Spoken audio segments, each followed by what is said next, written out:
Hi everyone, this is Pooja. Welcome to your own YouTube channel, that is Pooja's Math.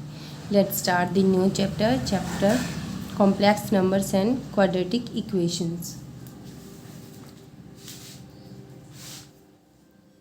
हाँ जी, complex number क्या होते हैं? देखो, आप 10th में पढ़े होंगे आपने रियल नंबर्स, और वहाँ हम जब रूट्स निकालते थे तो जो डिस्क्रिमिनेंट होता था ना b² - 4ac, वो या तो ज़ीरो से ग्रेटर होता था, या इक्वल टू ज़ीरो होता था, या ज़ीरो से लेस होता था। तो ज़ीरो से ग्रेटर और इक्वल के लिए तो हम फाइंड करते थे रूट, बट ज़ीरो से लेस के लिए हम नहीं फाइंड करते थे। क्यों? क्योंकि रूट के अंदर क्या माइनस आता था, तो वो रियल नंबर नहीं होता था, वो होता था इमेजिनरी नंबर। तो हम उसी के बारे में यहाँ पर बात करेंगे। और जो रूट के अंदर -1 होता है, ठीक है, उसे बोलते हैं आयोटा, ठीक है, और वो इमेजिनरी नंबर होता है। अब जिस नंबर में आयोटा इंक्लूड होता है ना, उसको हम क्या बोलते हैं? कॉम्प्लेक्स नंबर, ठीक है। A number of the form a + iota b where a and b are real number is defined to be a complex number, ठीक है। कॉम्प्लेक्स इसके नाम से ही पता चल रहा है। एक तो सिंपल नंबर होता है, कॉम्प्लेक्स थोड़ा कॉम्प्लिकेटेड। अब ये कॉम्प्लिकेटेड तो है ना, रियल नंबर भी है और साथ में इमेजिनरी भी है, ठीक है। कॉम्प्लेक्स नंबर को हम कैसे डिनोट करेंगे? जैसे z is equal to a + iota b। जो a है ये क्या है? रियल पार्ट है, ठीक है। z का रियल पार्ट पूछे तो क्या है? a है, क्योंकि इसके साथ आयोटा नहीं है, और जिसके साथ आयोटा है वो क्या है? इमेजिनरी। तो रियल पार्ट है z का, वो a है, इमेजिनरी पार्ट है वो b है। Let two complex number z1 and z2। अब z1 z2 two complex number हैं a + iota b and c + iota d। z1 और z2 इक्वल कब होंगे? अगर जो रियल पार्ट है वो रियल पार्ट के इक्वल होगा, और जो इमेजिनरी पार्ट में वो इमेजिनरी पार्ट के इक्वल होगा, यानी कि a is equal to c होना चाहिए और b is equal to d होना चाहिए।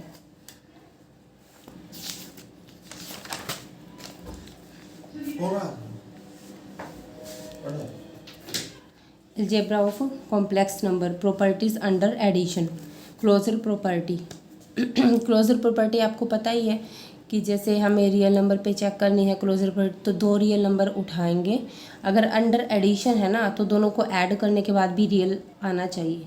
और अगर क्लोजर प्रॉपर्टी अंडर मल्टीप्लिकेशन है, तो दोनों नंबर को मल्टीप्लाई करने के बाद भी रियल आना चाहिए। और अब ये क्लोजर प्रॉपर्टी अंडर एडिशन है, बट किसकी? कॉम्प्लेक्स नंबर की। यानी कि हम कोई भी दो कॉम्प्लेक्स नंबर लेंगे और उनको ऐड करेंगे तो वो कॉम्प्लेक्स नंबर ही बनना चाहिए। तो ये प्रॉपर्टी इसमें होल्ड करती है। Commutative law commutative law commute करते हैं, ठीक है। जैसे दो पर्सन है, एक को इधर खड़ा करो या उधर खड़ा करो, तो है तो दोनों ही सेम ना, इक्वल आएंगे। तो अब यहाँ पे एडिशन में कॉम्यूटेटिव प्रॉपर्टी है। जैसे z1 और z2 टू कॉम्प्लेक्स नंबर है, तो z1 + z2 करें या फिर z2 + z1 करें, तो आंसर हमारा सेम ही आएगा।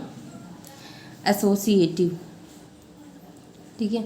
एसोसिएटिव में हम क्या लेंगे?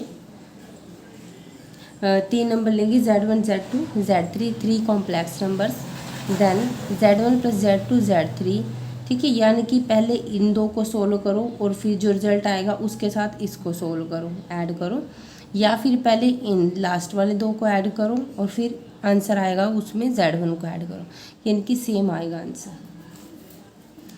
Existence of additive identity. Additive identity मतलब क्या है? किस में हम क्या ऐड करें, ठीक है। कि क्या आ जाए? ज़ीरो। जब एडिशन की बात हो तो आइडेंटिटी हमारी ज़ीरो ही होती है ऑलमोस्ट, तो ज़ीरो आ जाए। सॉरी, वही नंबर आ जाए हमारे पास है। तो ज़ीरो + 0 आयोटा, ठीक है। जैसे सिंगल ज़ीरो है, इसको हम लिख सकते हैं ना कॉम्प्लेक्स नंबर की फॉर्म में, 0 + 0 आयोटा। इसको किसी भी नंबर में हम ऐड करेंगे तो वही नंबर खुद आएगा। यानी कि आइडेंटिटी क्या नंबर होती है? वो कि वो जिस नंबर में ऐड करें तो वो नंबर खुद ही आए। अब एडिशन में तो एक ज़ीरो ही होता है, जिसको किसी नंबर में ऐड करें तो वही आएगा। और इनवर्स क्या होता है? कि उस नंबर में क्या ऐड करें कि आइडेंटिटी आ जाए, कि ज़ीरो आ जाए। अब जैसे 5 है, ठीक है, 5 में क्या ऐड करें कि ज़ीरो आ जाए। 5 में हम -5 ऐड करेंगे तभी ज़ीरो आएगा ना, ज़ीरो आइडेंटिटी है। तो इसी तरह अगर कोई नंबर z है, z में क्या ऐड करें कि आइडेंटिटी आए यानी कि ज़ीरो आए। तो -z ही ऐड करेंगे ना, तो z से z कैंसिल होकर ज़ीरो तभी आ सकता है। तो जो -z है वो क्या होगा, इसका एडिटिव इन्वर्स होगा, और ज़ीरो क्या है, एडिटिव आइडेंटिटी होगी। और -z है तो किस फॉर्म का होगा, -a प्लस आयोटा -b। अब सब्ट्रैक्शन के अंडर जो प्रॉपर्टी है उसमें सिर्फ क्लोजर प्रॉपर्टी होल्ड करेगी। सब्ट्रैक्शन का आपको पता ही है कि हम आगे पीछे इधर उधर करें ब्रैकेट तो भी आंसर चेंज आ जाता है। तो इसमें सिर्फ क्लोजर प्रॉपर्टी ही होल्ड करेगी, क्योंकि प्लस के साइन से तो किसी पे फ़र्क नहीं पड़ता, दो नंबर को ऐड करें, लेकिन अगर दो नंबर को सब्ट्रैक्ट करते हैं तो उनके साइन में चेंज आता है। प्रॉपर्टीज़ अंडर मल्टीप्लिकेशन में कॉम्प्लेक्स नंबर की कौन कौन सी प्रॉपर्टी होल्ड करती है, closure, commutative, associative, exist, multiplicative identity and inverse. यानी कि जो एडिशन में सारे होल्ड करती थी वही क्या मल्टीप्लिकेशन में भी होल्ड कर रही है। बट मल्टीप्लिकेशन की आइडेंटिटी क्या होती है हमारी, 1 होती है, ठीक है। यानी कि तो z है, z को क्या के साथ किसको मल्टीप्लाई करें कि हमारे पास 1 ना जाए, तो 1/z को ही हम मल्टीप्लाई करेंगे ना, ताकि वो कैंसिल होके 1 ना जाए। अब 1/z की वैल्यू हम कैसे निकालेंगे, देखो 1/z क्या बनेगा, 1/a प्लस आयोटा b, ठीक है। तो अनडिफाइंड फॉर्म हो जाएगी, इसको क्या करेंगे हम रैशनलाइज करके सिंपलेस्ट फॉर्म बनाएंगे, तो ये हमारे पास क्या आ जाएगा, a minus iota b divide by a square plus b square. ये आपको पता ही है कैसे सोल्व करते हैं इसको। तो ये a के बाय में भी ये बाय वाली टर्म आ जाएगी प्लस, और ये माइनस जो है b के साथ हम एडजस्ट कर देंगे, -b by a square plus b square. ये बन गया ना कॉम्प्लेक्स नंबर। तो ये क्या बन गया, इसके इन्वर्स बन गया, ठीक है, क्योंकि इसी के साथ मल्टीप्लाई करने के बाद ही तो ज़ीरो आ रही है। और जो 1 क्या है, इसकी एडिटिव मल्टीप्लिकेटिव आइडेंटिटी है, क्योंकि 1 के साथ हम मल्टीप्लाई करेंगे तो z ही आएगा, और जो 1/z है वो इसका क्या है, मल्टीप्लिकेटिव इन्वर्स है।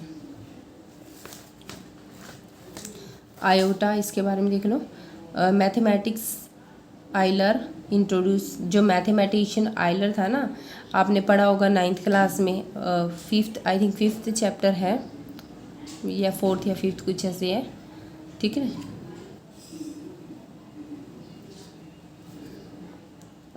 Euler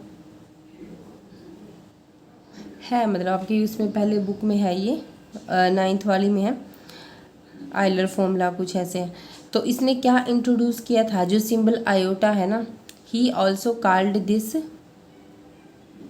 symbol as the imaginary unit. इसने आयोटा को क्या कहा है, इमेजिनरी यूनिट। तो ये क्वेश्चंस भी बन सकता है, वैसे आपका तो खैर नहीं बनेगा, जो कॉम्पिटिटिव एग्ज़ाम है जिनका स्पेसिफिक सब्जेक्ट है मैथ, वहाँ आ सकता है कि जो आइलर है मैथमेटिशियन, उसने आयोटा को क्या कहा है, इमेजिनरी यूनिट कहा है। और क्या डिस्ट्रीब्यूटिव लॉ भी होल्ड करता है। ये जो मल्टीप्लिकेशन का हमारा चल रहा था ना, डिस्ट्रीब्यूटिव लॉ होल्ड कर रहा है। ये लाइन वैसे बीच में ही बता दी मैंने, ऐड कर दी। Division of 2 complex number, 2 complex number को हम डिवाइड कैसे करते हैं, z1 बाय z2। इसको लिख सकते हैं z1 इंटू 1 बाय z2।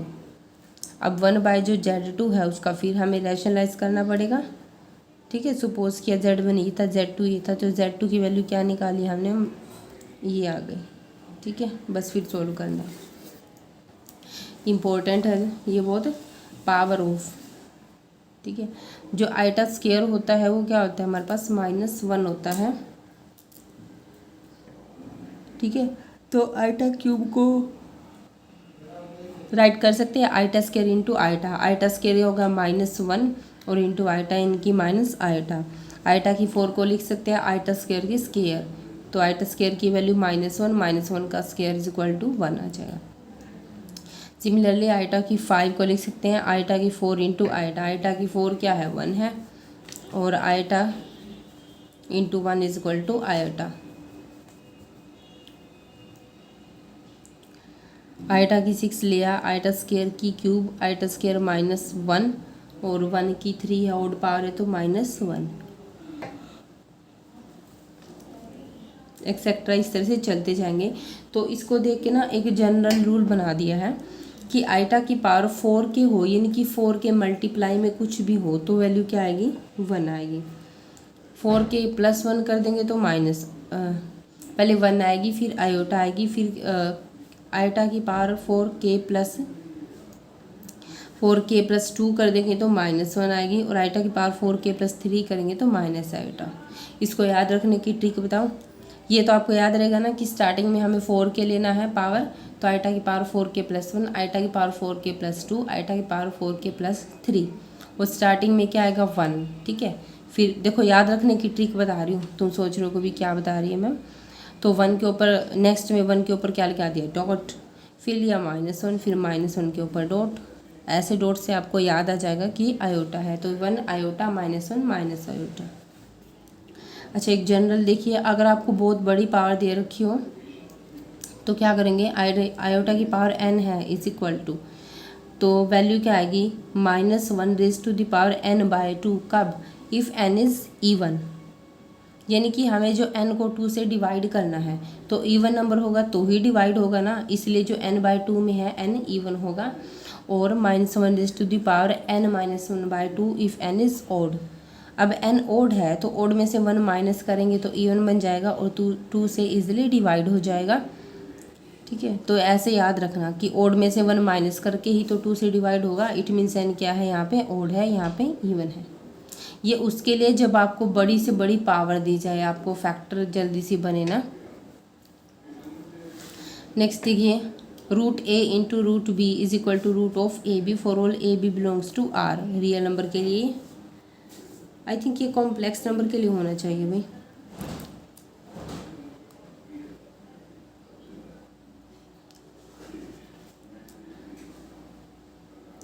ठीक है, और यहाँ क्या है कि a जो है वो 0 से बड़ा होना चाहिए, b <0, यानी कि दोनों इक्वल ना हो, या तो a 0 से ग्रेटर हो या फिर b 0 से ग्रेटर हो।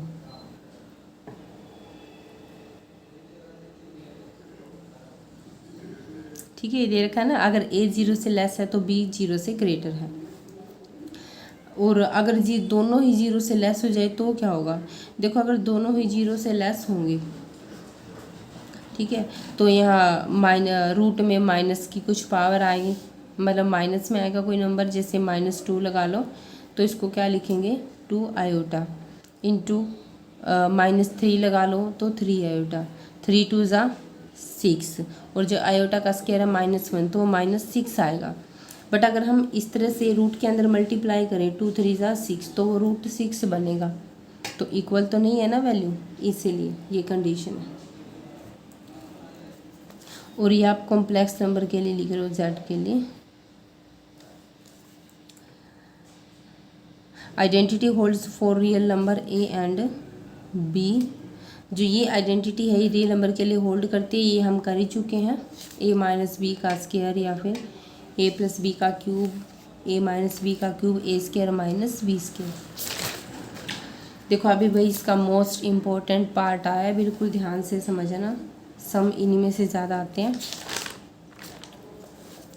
Modulus and the conjugate of A complex number. Modulus किससे बना है, मोड से, मापांक, यानी इसका माप निकालना है।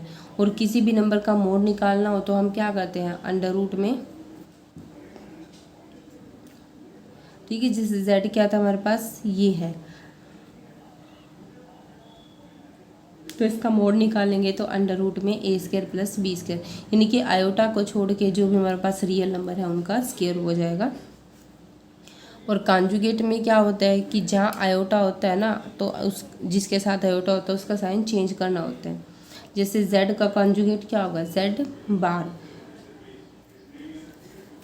और z⁻ का मतलब क्या है, जैसे a + आयोटा b था तो आयोटा के साथ प्लस था पहले, तो हमने क्या लगा दिया जब इसका कॉन्जुगेट किया तो माइनस लगा दिया, यानी कि a प्लस आइटा b का bar is equal to this. उसके बाद है आर्गन प्लेन और पोलर या geometric representation of complex number.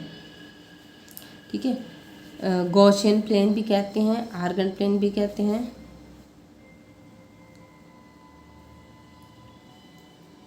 Complex plane भी कहते हैं।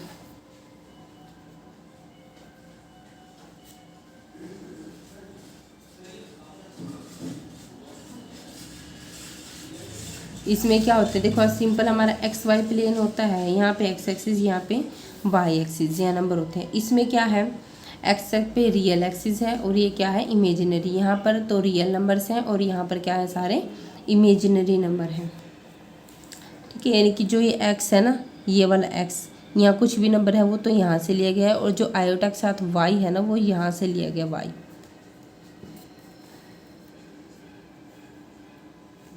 और जो ये पॉइंट है, जैसे ये पॉइंट पी है, ये यहाँ से यहाँ तक की एक्स है डिस्टेंस, यहाँ से यहाँ तक की वाई है। और जो यहाँ नीचे लिया, देखो नीचे वाई क्या होगा, नेगेटिव होगा, एक्स इंटू माइनस वाई। ये क्या है, इसकी मिरर इमेज है। और एक्स एक्सिस को क्या कहेंगे, रियल एक्सिस, और वाई एक्सिस को क्या कहेंगे, इमेजिनरी एक्सिस। ये छोटे छोटे क्वेश्चन आ सकते हैं अभी। After that polar form and argument या एम्पलीट्यूड, मोस्ट इम्पोर्टेंट। ठीक है, ये पूरा जो पेज पढ़ा रही हूँ मैं, बहुत इंपॉर्टेंट है ये। पोलर फॉर्म में क्या होता है हमारे पास,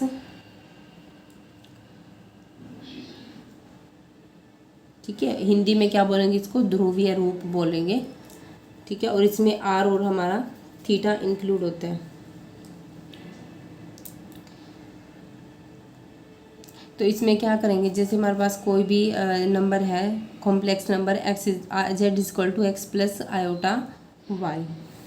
ठीक है, तो इसमें क्या करेंगे हम, एक्स को आर कोस थीटा, वाई को आर साइन थीटा पुट करेंगे, तो जेड क्या बन गया, R into cos theta plus iota R sine theta, R common ले लिया, Z is equal to R cos theta plus iota sine theta. और अगर हमें आर की वैल्यू निकालनी हो तो क्या करेंगे, स्केयरिंग एंड एडिंग करेंगे दोनों तरफ। जब स्केयर और ऐड करेंगे तो एक्स स्केयर क्या बन जाएगा, R square cos square theta, यहाँ से Y square R square sine theta. दोनों को ऐड करेंगे तो आर स्केयर कॉमन आ जाएगा, और sine square cos square theta is equal to 1। ठीक है, तो आर स्केयर की वैल्यू क्या आ जाएगी, X square plus Y square, और आर की वैल्यू जो स्केयर था उधर जाके रूट बन जाएगा, यानी कि X square plus Y square. अब ये किसके इक्वल आ गया, ये तो मोड ऑफ जेड होता है। ठीक है,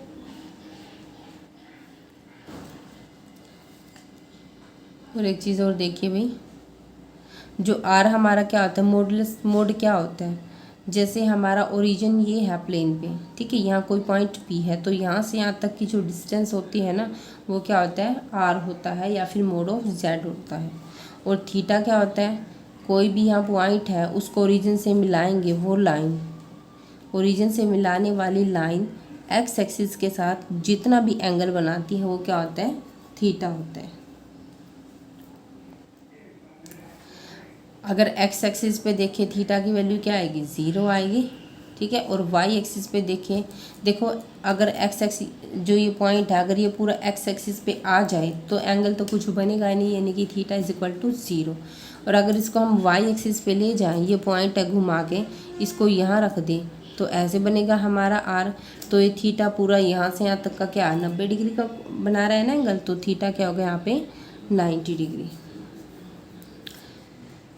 और अगर जो पॉइंट है वो क्या हो, एक्स डैश पे हो, यानी कि z is equal to minus X हो, तो थीटा क्या होगा, यहाँ से यहाँ तक का एंगल 180 डिग्री, यानी कि पाई होगा।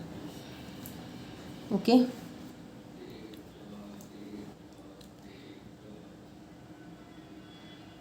ये देखिए इम्पोर्टेंट जो मैंने हाईलाइट किया हुआ है, आर्ग्यूमेंट ऑफ z का आर्ग्यूमेंट यानी कि थीटा, एम्पलीट्यूड भी कहते हैं इसको, वो क्या होता है, tangent inverse y by x.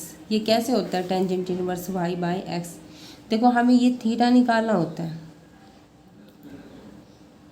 Okay, तो हमें ये पता है ये y है डिस्टेंस, और ये क्या है, ये x है यहाँ तक की। तो टेंजेंट थीटा क्या होता है, B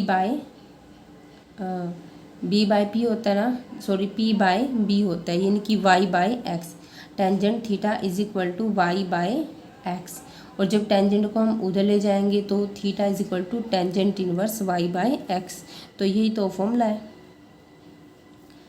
and argument of z is not unique, ये क्वेश्चंस भी हो सकता है अभी। जो आर्गुमेंट है जेड का वो यूनिक नहीं हो सकता, मतलब सिर्फ ये नहीं कि एक ही होएगा, वो चेंज हो सकता है।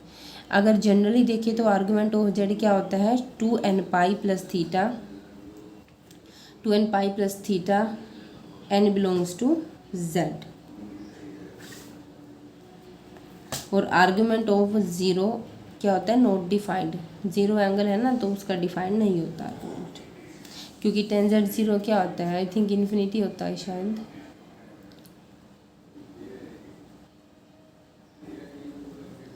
नहीं ज़ीरो ही होता है,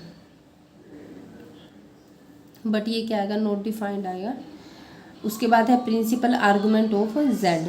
जैसे हमने अब जो लास्ट चैप्टर था किया था उसमें क्या निकाला था, प्रिंसिपल सोल्यूशन निकाला था। इसमें क्या है, principal argument, the value of theta such that minus pi less than theta less than pi is called the principal argument of z, यानी कि जो वैल्यू माइनस पाई और पाई के बीच में लाई करेगी थीटा ही, वो क्या होगा, principal argument. Argument means theta. उसके बाद है a polynomial equation of n degree has n roots. कोई भी पोलिनोमियल इक्वेशंस है अगर n डिग्री की है तो उसके कितने रूट होंगे, n ही होंगे। Solution of the quadratic equation ax square plus bx plus c where a b c belongs to r, a not equal to 0 है and b square minus 4ac less than 0। देखो मैंने आपको बताया था ना कि b square minus 4ac less than 0, जो greater है और इक्वल टू 0 वाला केस तो आपने 10th में किया है, बट लेस देन 0 वाला हम यहाँ करेंगे। तो उसके लिए सोल्यूशन क्या होगा, x is equal to minus b, ठीक है, इसको उल्टा लिख लो, बी स्क्वायर माइनस 4ac, या फिर माइनस कॉमन ले लो, b square minus 4ac iota divide by 2a।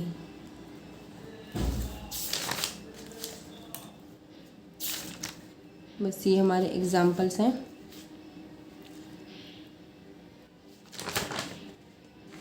चलो ये हम एक्सरसाइज करेंगे जब करेंगे क्वेश्चंस। दैट्स ऑल भी आज के लिए।